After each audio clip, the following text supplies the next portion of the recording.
উদীপ্ত কাশ্যপৰ কথা আৰু কণ্ঠৰে বৃদ্ধাশ্ৰম।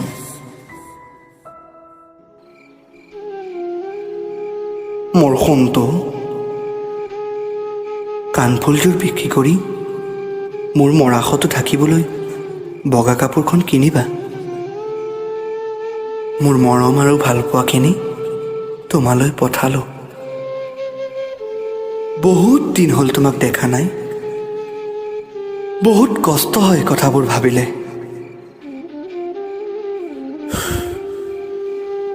কান্দোনত মোৰ বুকু ভাগি যায়। এতিয়া মোৰ বাবে তোমাৰ অন্তৰত কি অনুভূতি আছে মই নাজানো। তুমি সৰু থাকোঁতে মোক এৰি মোক বাদ দি একোৱেই নুবুজিছিলা। মই যদি কেতিয়াবা তোমাৰ চকুৰ আঁতৰ হৈছিলোঁ তেতিয়া তুমি মা মা বুলি চিৎকাৰ কৰি উঠিছিলা। মোৰ বাহিৰে তুমি কাৰো কোলালৈ নগৈছিলাই। 12 বছৰ বয়সত তুমি আম গছৰ পৰা পৰি হাতত দুখ পাইছিলা। তোমাৰ দেউতাই সেই হালৰ বলদযোৰ বিক্ৰী কৰি তোমাৰ চিকিৎসা কৰিছিল। সোণ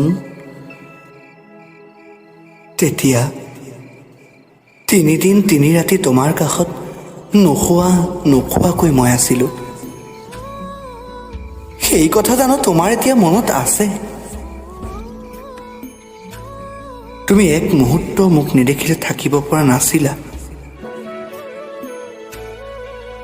তুমি বিশ্ববিদ্যালয়ত পঢ়াৰ সময়ত মোৰ বিয়াৰ গহনা বিক্ৰী কৰি তোমাৰ পঢ়াৰ খৰচৰ যোগাৰ কৰিছিলোঁ। হাতৰ বিষটো তোমাৰ এতিয়াও আছে নেকি? ৰাতি শুবৰ পৰত তোমাৰ কপালত মূৰত হাত বোলাই নিদিলে তুমি নুশুইছিলা। তোমাৰ প্ৰতি মোৰ একো অভিযোগ নাই। মোৰ কপালত যি লিখা আছে সেয়াই হ'ব। মোৰ বাবে তুমি কোনো চিন্তা নকৰিবা।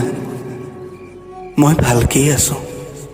কেৱল তোমাৰ যৌন যেন মুখখনি চাবলৈ মোৰ বৰ মন যায়। সোণ,